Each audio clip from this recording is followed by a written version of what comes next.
Good morning, everyone. How are you all today?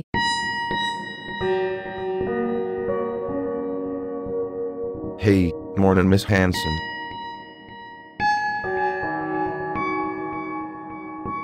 How are you this morning? I cannot tell you how upset I am. I just saw the notice in the office. They are admitting 3 more students to my class. You're kidding me. I kid you not. I don't have enough chairs or desks. Don't you already have 32 kids in the class? Of course she does. We all do. This is pathetic. And guess where these 3 new kids are coming from? Oh, I can tell you where they're coming from. That charter school. The Only We Succeed Academy. Yeah, what a joke. The only way they succeed is to get rid of the kids that don't go along with their agenda of corporate education. Exactly. The Only We Succeed Academy is always dumping kids back to the public school. This is only one of their ways of claiming success. It makes me wonder what has happened to the ideals of public education in America. What was that?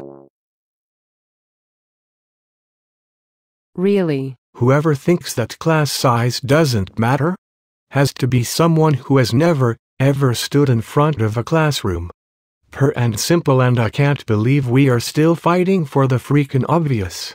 Why do you think private schools offer small class sizes while the public school has no problem filling a room with 30+ kids and think they are giving us a break? Well, that is not news.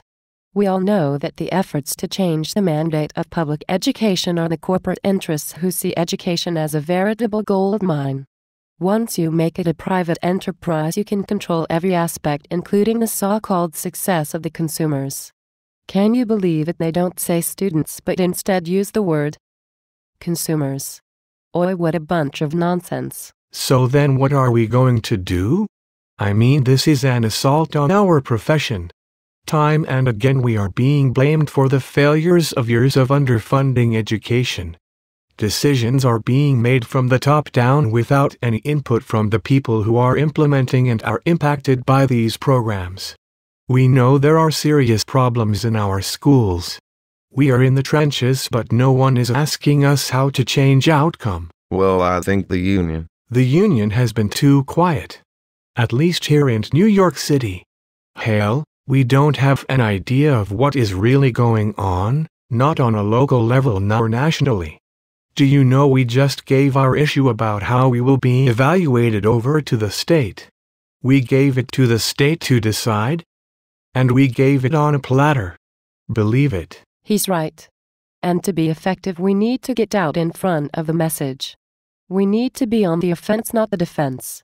Every time we speak up for what we know is in the best interests of his children, our message gets turned around in the media, and all of a sudden, it's a new slogan like, teachers first. And then we are portrayed as selfish slackers looking for the easy dollar, as if teaching was easy. We are letting them define us and our cause, and they do their best to make us look bad. This is not going to be a simple deal. There is a lot of money out there, and like any well-funded corporate enterprise, it is reaping the benefits of controlling the message. I personally can't believe that the media is still allowing Michelle Rhee to represent what they hail as the best in education theory. Well, all this may be true. I've been teaching longer than you two, and what I am upset about is all this testing. I can't teach to the test as I am being told. I just can't do it. I won't do it. There's the bell. We're not done talking.